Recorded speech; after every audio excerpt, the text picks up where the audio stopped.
ఇగో అప్పాలు కొంటున్నారట. శేషుడు ఎక్కడిది? శేషుడు అంటే మళ్ళీ పొయ్యి కాడ కూర్చోవాలి, పెద్ద మళ్ళీ పిండి విసుకాలి, చెయ్యాలి. ఇదంతా పెద్ద లొల్లి. ఇదంతా ఎందుకు? పైసలు పడేస్తే ఈ స్వగృహ ఫుడ్స్లో చేసి మన ఇంటికి తెచ్చిస్తారు. సో ఎంత కావాలా? ఎంతమంది ఉన్నాం? ఎంతమంది చుట్టాలు వస్తారు? ఎంత కావాలా? చలో ఆర్డర్ ఇచ్చేసేయి, పైసలు పడేసి అప్పాలు తెచ్చుకో. ఇగో అప్పాలు కొంటున్నారట. నగరాలు పట్టణాల్లో వాడవాడలా హోమ్ ఫుడ్స్ షాపులు.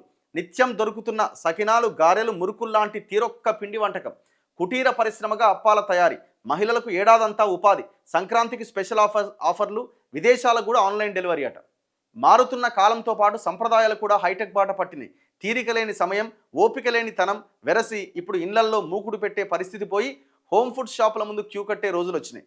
ఇప్పుడు ఏకంగా ఎక్కడ చూసినా పిండి వంటలకు మార్కెట్ సెంటర్లే అడ్డాగా మారుతున్నాయి. సంక్రాంతి పండుగ వచ్చిందంటే ఒకప్పుడు వారం 10 రోజుల ముందే ఇంటింటా మూకుడు పెట్టి తీరో కప్పాలు చేసేవాళ్ళు. ఈయన సంక్రాంతి గురించి రాసిన కానీ మాకు దసరా రోజు ఇట్లుంటుండే. ఇంతకుముందు ప్రతి ఒక్కరి తల్లిదండ్రులు లేక సిస్టర్స్ వచ్చినా ఇంకోరు వచ్చినా అందరూ ఆ పొయ్యి కాడ కూర్చొని దాదాపు ఒక 5-6 గంటలు కూర్చొని అప్పాలు చేసేది.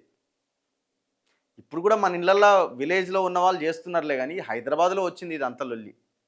హైదరాబాద్ పరిస్థితి ఇది. విలేజ్లో కూడా బాగుతుంది అనుకోండి, కానీ అంతగా లేదు. 10 రోజుల ముందే ఇంటింటా మూకుడు పెట్టి తీరో కప్పాలు చేసేవాళ్ళు.